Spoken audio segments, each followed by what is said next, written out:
Assalamualaikum warahmatullahi wabarakatuh. Waalaikumsalam warahmatullahi wabarakatuh. Oke, kembali lagi dengan Kang Asep ya, yang dulu pernah halo. udah pernah ngisi di Safety Family juga di YouTube. Jadi sekarang kan lagi in banget nih yang namanya virus corona yang lagi membuat dunia ini kayak lebih ingat kepada Tuhannya lah Kang ya. Betul, ingat kematian. Bener. Nah, apakah di zaman Nabi dulu ada juga wabah seperti ini? Dan kita akan sharing sedikit dengan Kang Asep yang lebih mengetahui lah ya. Yang saya tahu, teman-teman semua yang dirahmati Allah, sebelumnya Assalamualaikum ya. Waalaikumsalam. Jadi di zamannya Umar bin Khattab, ketika beliau menjadi khalifah, pada saat itu terjadi yang namanya wabah Ta'un. Ya, di wilayah negeri Syam. Jadi pada saat itu ketika Umar bin Khattab bersama beberapa orang sahabat mau masuk ke wilayah tersebut, sebelum masuk ke wilayah tersebut sudah terdengar kabar di perbatasan itu bahwa di negeri tersebut sedang terjadi wabah. Di zaman dulu, di zamannya Umar bin Khattab itu di perbatasan negeri Syam ada wabah Ta'un. Iya, betul. Kemudian? Jadi pada saat itu ketika beliau bersama para sahabat mau masuk ke wilayah negeri tersebut di negeri Syam, akhirnya ada info seperti itu. Beliau kumpulkan para sahabat senior ya, diminta masukan, ini bagusnya gimana kira-kira, apakah tetap masuk ke wilayah itu atau mundur gitu kan. Akhirnya pada saat rapat itu satu orang diminta pendapat, sehingga akhirnya muncul pendapat yang populer, yaitu dari sahabat Amr bin As radhiyallahu an. Dia orang yang sangat cerdas. Beliau mengatakan begini, bahwa terjadinya kematian di negeri Syam waktu itu yang sangat luar biasa. Pagi terkena virus, sorenya udah meninggal. Yang terkena virus sore, paginya udah meninggal. Pokoknya benar-benar bombastis lah. Akhirnya kata beliau, cara untuk menghindarkan masyarakat dari virus ini atau dari wabah ini adalah sistem lockdown yang terkenal sekarang itu. Jadi sistem lockdown itu sebenarnya sudah ada dari zaman dahulu. Sudah ada dari zaman dahulu. Bahkan ini ide dari Amr bin As yang sangat brilian. Jadi kata beliau, perintahkan masyarakat negeri Syam untuk mengasingkan diri atau mengisolasi diri. Ada yang disuruh sembunyi ke lembah, ke gunung, atau diam di rumahnya masing-masing. Pokoknya kata beliau, timbulnya virus yang mewabah ini menular itu ketika terjadi kerumunan orang, kerumunan massa. Maka cara untuk menghindarkannya itu yaitu dibikin masyarakat itu diam dulu di rumah, jangan kemana-mana. Nah akhirnya pendapat sahabat Amr bin As ini diterima oleh Umar bin Khattab. Tetapi sahabat yang bernama Abu Ubaidah ibnul Jarrah, beliau karena gubernur juga di negeri itu, tetap kembali ke wilayah itu. Mau nggak mau ya? Mau nggak mau, karena beliau pemimpinnya kan harus tanggung jawab juga melihat masyarakatnya banyak yang kemudian jadi korban. Beliau tetap masuk dan akhirnya beliau meninggal. Sahabat Abu Ubaidah ibnu Al-Jarrah ini juga meninggal karena wabah itu, dan satu lagi sahabat Mu'ad bin Jabal radhiyallahu anhuma termasuk yang meninggal gara-gara wabah Ta'un. Jadi sebenarnya berbicara tentang wabah yang sekarang ini terjadi di dunia, khususnya yang sudah masuk ke negeri kita Indonesia, sebenarnya bahkan sudah masuk Kaltim, kita kaji aja sejarah bagaimana para sahabat Nabi, kemudian hadis dari Nabi, bagaimana instruksi beliau ketika terjadi wabah di suatu negeri gitu. Kan ada hadisnya Mbak. Jadi kalau terjadi wabah di sebuah negeri, kata Rasulullah SAW, jadi yang ada di dalam negeri itu jangan keluar, yang dari luar jangan masuk gitu. Jadi harus sama-sama mengisolasi diri gitu. Tapi kebanyakan kan sekarang ini misalkan nih sudah tahu nih di suatu daerah itu ada wabah. Tapi kita misalnya udah merencanakan dari lama nih Kang mau pergi ke wilayah itu gitu kan. Apakah kita harus membatalkan atau gimana? Karena kan kita pasti mikir udah direncanakan, sayang lah apa segala macam gitu. Ya sebaiknya dibatalkan, karena kita sebagai langkah ikhtiar kita ketika tahu di situ ada wabah, apalagi di situ masuk kategori zona merah seperti DKI Jakarta. Sekarang ini kan sudah disebutkan oleh gubernur bahwa termasuk zona merah kan yang sangat berbahaya, dan kita nggak tahu di bandara itu kan tempat lalu lalang orang, manusia. Virus itu nempel di mana, itu kan akan sangat riskan sekali kalau kita nekat untuk tetap bepergian gitu. Jangan egois gitu lah ya. Iya, jangan terlalu nekat, jangan terlalu pede juga di saat kondisi genting seperti sekarang ini. Ada yang bilang kan, kenapa sih harus takut sama wabah, kan ibaratnya mati apa segala macam itu kan udah digariskan lah oleh Allah kayak gitu kan. Itu gimana tuh? Ya itu kan sebenarnya ada tanpa ada wabah yang namanya kematian itu pasti terjadi. Kita, saya, Mbak, itu kan sudah ada catatannya ya, kapan mati, meninggalnya dalam keadaan apa. Cuman ketika itu adalah sebuah penyakit, wabah, kita harus tetap ikuti sunatullah. Itu sebenarnya salah satu bentuk ikhtiar kita. Salah satu bentuk ikhtiar kita gitu kan. Kalau kita tahu di situ ada mara bahaya, bukan berarti kita jadi lebih takut sama mara bahaya itu daripada Allah. tapi kita justru menghindar dari takdir yang buruk ke takdir yang lebih baik. Kalau kata Umar bin Khattab, betul begitu. Tinggal milih kan, ada dua pilihan nih. Yang satu darurat, yang satu lebih membawa kepada maslahat. Pilih yang mana gitu kan? Yaitu sebenarnya sebagai langkah antisipasi ya. Jadi mencegah kan lebih baik daripada mengobati. Orang kalau sudah terkena, banyak yang tertular, siapa yang mau tanggung jawab kalau sudah begitu? Apakah kita mau menyalahkan pemerintah atau kepala daerah misalnya pada saat yang menjadi korban sudah tidak bisa tertanggulangi lagi? Berarti itu salah satu harus kesadaran dari kita juga sendiri, walaupun pemerintah gimana gitu kan. Karena kita juga nggak mungkin sepenuhnya mengandalkan dari pemerintah kan. Otomatis kesadaran warga juga harus tumbuh gitu. Karena ini kita harus mengatasinya bareng-bareng gitu.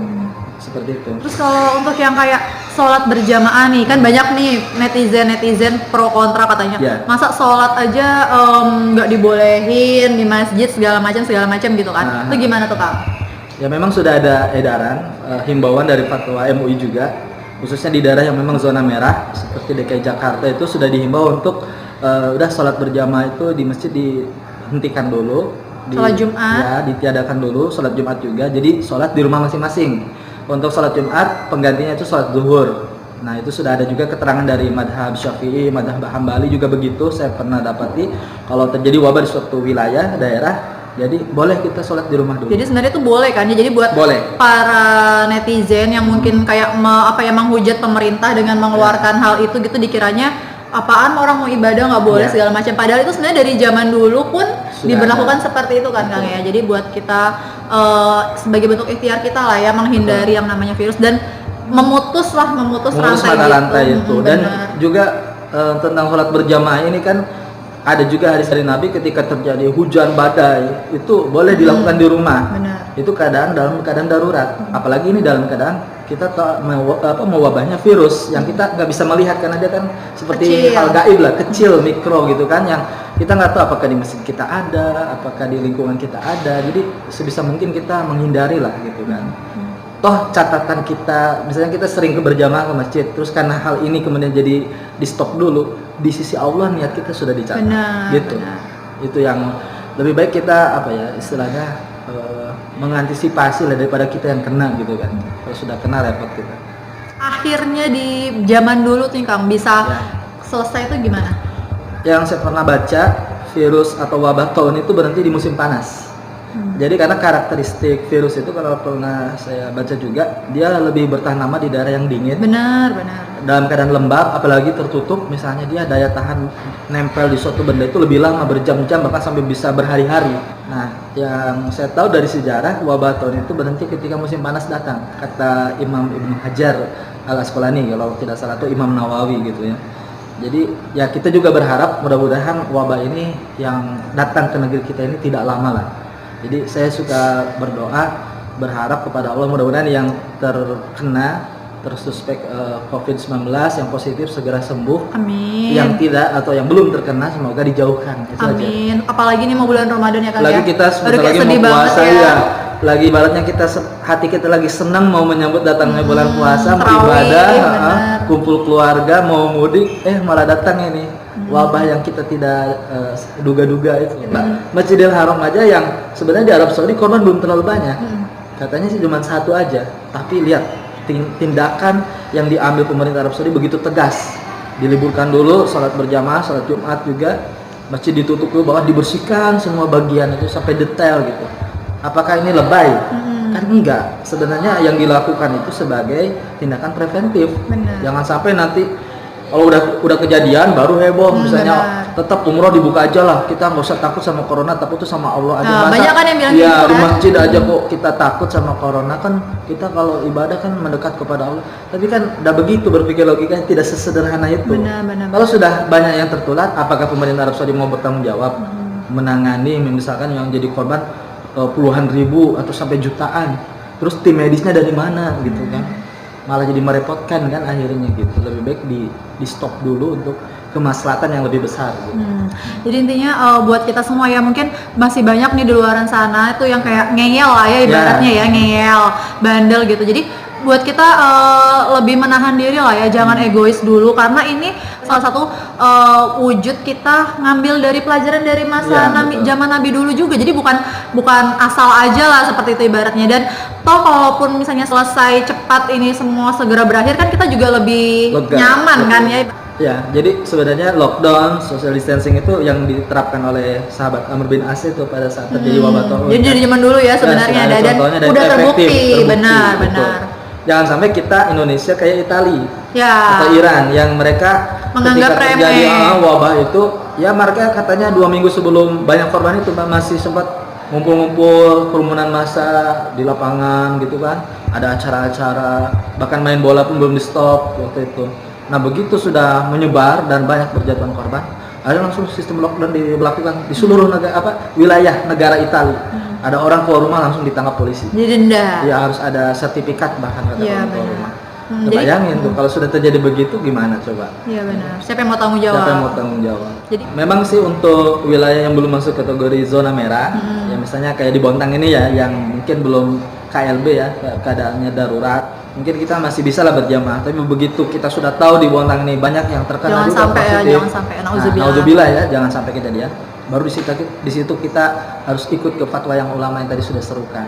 Berarti dia sudah berlaku nasional akhirnya kan, bukan hanya di wilayah-wilayah zona merah. Kalau di Jawa itu sudah sangat ini sekali karena lalu lalang manusia itu kan jutaan kalau di Pulau Jawa. Kalau kita di Kaltim kan mungkin masih ratusan ribu aja. Makanya sekarang ini Mbak, kalau ada teman yang baru pulang dari Jawa itu langsung diisolasi, di karantina. Jadi buat yang ada di dalam daerah yang sudah terkena wabah, paling enggak jangan pergi keluar daerah tersebut ya, kalau itu salah satu hadis Nabi tadi ya. Kalau misalkan yang masih ada di luar, paling enggak jangan mendatangi korbannya lah di dalam situ. Jadi kita sama-sama saling melindungi temen juga, keluarga juga gitu kan, orang lain lah ibaratnya seperti itu ya. Tadi malam saya baru dapat info dari teman yang kerja di tambang. Jadi baru ada temannya kan kalau di tambang itu ada jatah cuti tuh. Ya berapa bulan itu ada jatah buat pulang ke Jawa, ketemu keluarga gitu kan. Jadi dia sebenarnya dari Surabaya itu masih jauh ke arah perkampungan, nggak disebutin sih daerah mana. Cuman begitu nyampe di Balikpapan, dicek pakai apa itu alat yang untuk ukur suhu tubuh. Suhu tubuh langsung 38 derajat di atasnya. Kayak nggak enak badan katanya. Padahal ditanya kan, Mas selama cuti di Jawa kemana aja? Nggak banyak jalan-jalan, Pak, saya di kampung aja katanya. Nah kita kan nggak tahu apakah dia terkenanya di pesawat atau di bandara, misalnya kan, karena hilang mudik manusia kan banyak kalau di tempat umum Mbak, apalagi di sarana transportasi begitu kan. Nah bisa jadi bukan di kampungnya dia terkena. Nah makanya kan ketika kita seperti itu ya lebih baik kayak mudik kita stop dulu lah. Kalau memang misalnya nanti menjelang Lebaran belum stabil, belum aman, lebih baik kita batalkan dulu mudiknya. Yang penting kita semua diberikan kesehatan dulu lah ya. Betul. Fokusnya diberi kesehatan, bisa ketemu bulan Ramadan, betul. Bersama keluarga itu udah lebih penting sih. Betul sekali. Itu aja sih mungkin yang bisa kita sampaikan hari ini ya, tentang wabah yang lagi meramaikan dunia ini. Semoga saja cepat berakhir, semuanya kita bisa kembali normal lagi seperti dulu. Amin. Bisa menjalankan ibadah bulan Ramadan lagi dengan khusyuk dan bisa ini sih, tarawih di masjid itu paling merindukan banget ya, dirindukan banget. Ya buat teman-teman semua, jaga kesehatan semuanya ya. Tetap selalu jaga kebersihan juga, jaga wudunya, jaga sholatnya ya. Terima kasih semuanya sudah nonton. Assalamualaikum warahmatullahi wabarakatuh. Waalaikumsalam warahmatullahi wabarakatuh. Ya teman-teman semua, jangan lupa like, comment, and subscribe di akun YouTube-nya Safety Family ya. Insya Allah nanti kita akan hadirkan konten-konten yang lebih baik lagi.